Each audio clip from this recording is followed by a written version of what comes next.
Hi, welcome to Math Antics. In our last geometry video, we learned that all two-dimensional shapes have a one-dimensional quantity called perimeter, which is basically the outline of the shape.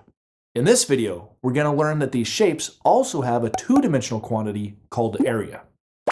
To help you understand what area is, let's start by imagining a line that's 1 centimeter long. Now, let's imagine moving that line in a perpendicular direction a distance of 1 centimeter. But while we move it, it leaves a trail, almost like the end of a paintbrush. By moving the one-dimensional line that way, we formed a two-dimensional shape.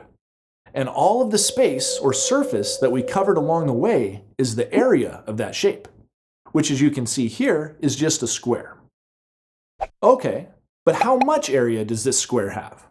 Well, our original line was 1 centimeter long, and we moved it a distance of 1 centimeter, so we could say that this shape is a square centimeter. Just like a centimeter is a basic unit for measuring length, a square centimeter is a basic unit for measuring area. But there's other units for area too. For example, instead of a centimeter, what if our line had been a meter long? And what if we had moved it 1 meter? The area we'd have gotten would be 1 square meter. Or what if our line was a mile long and we moved it a mile? We'd have a square mile of area. So just like with perimeter, the units of measurement are very important when we're talking about area. Alright, so that gives you a good idea of what area is, but how do we calculate area mathematically? Well, there's some special math formulas or equations that we can use to find the area of different shapes. In this video, we're going to learn the formula for squares and rectangles and the formula for triangles. To find the area of any square or rectangle, all we have to do is multiply its two side dimensions together. They're usually called the length and the width. So the formula looks like this.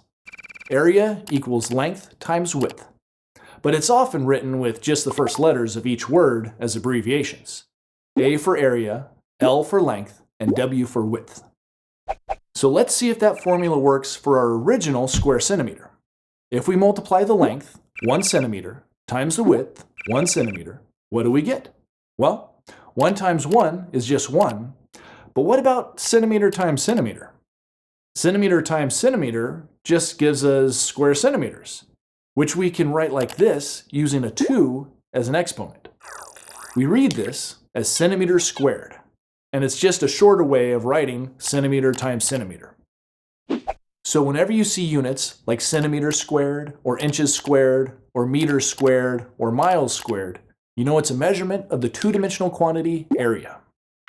Okay, our formula, area equals length times width, worked for our square. Now let's see if it works for a rectangle. Here's a rectangle that's 4 centimeters wide and 2 centimeters long or tall. First, we plug the length and width into our formula, 2 centimeters and 4 centimeters. Then we just multiply.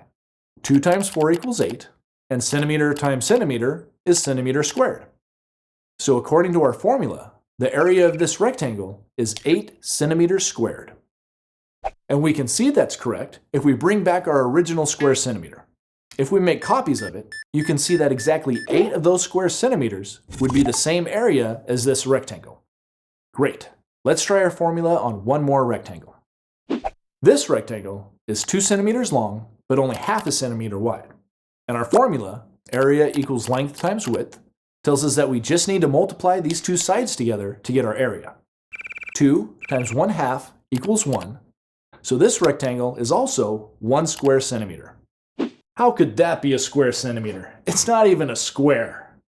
But just because a shape takes up 1 square centimeter of area, that doesn't mean it has to be a square shape.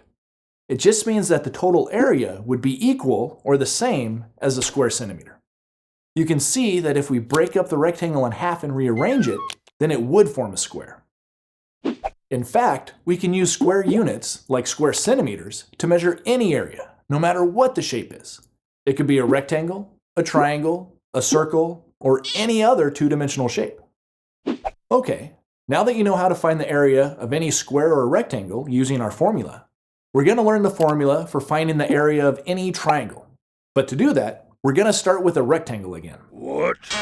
The dimensions of this rectangle are 3 meters by 4 meters. So, what's its area?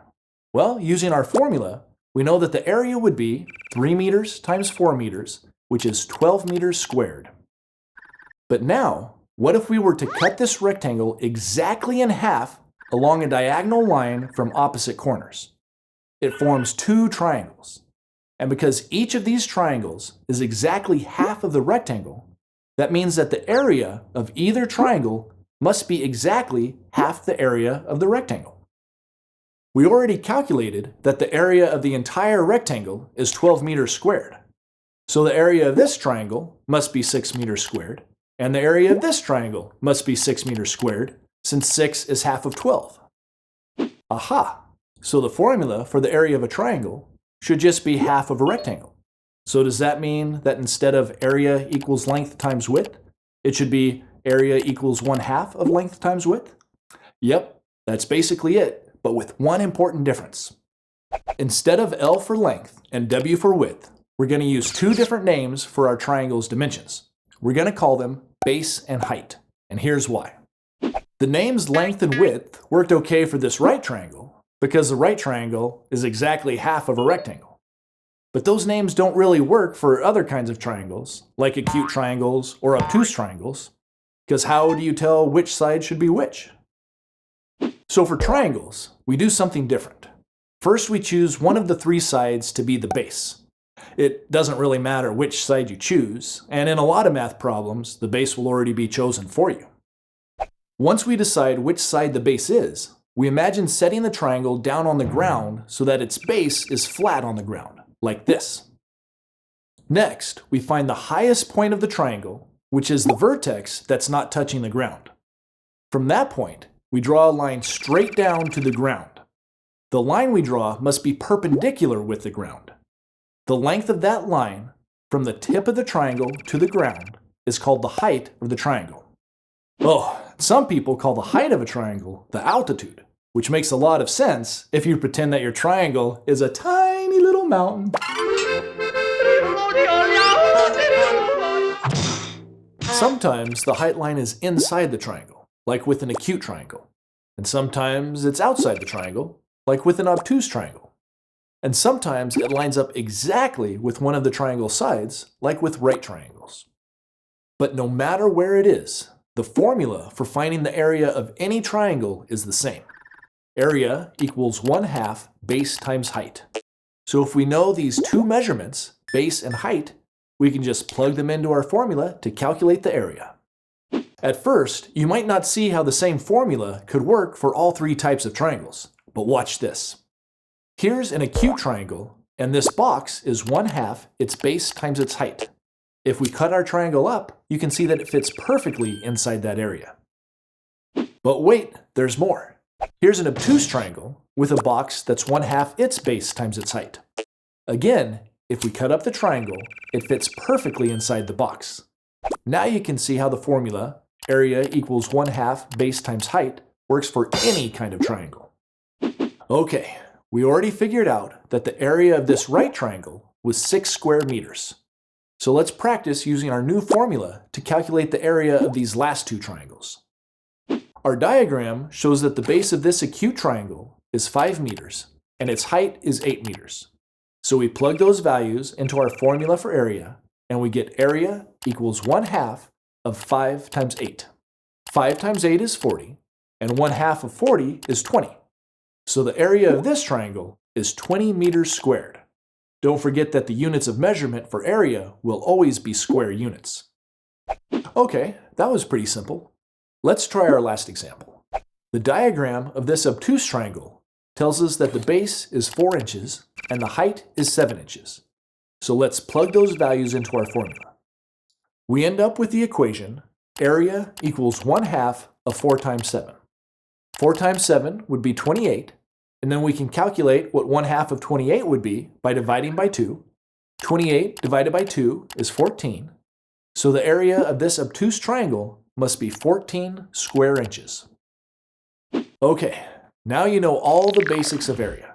You know that area is a two-dimensional quantity that we measure in square units. You've learned the formula for calculating the area of any square or rectangle. Area equals length times width. And you've learned the formula for calculating the area of any triangle. Area equals 1/2 of base times height. But don't forget to practice what you've learned by working some problems on your own. That's how you really get good at math. As always, thanks for watching Mathantics, and I'll see you next time. Learn more at mathantics.com.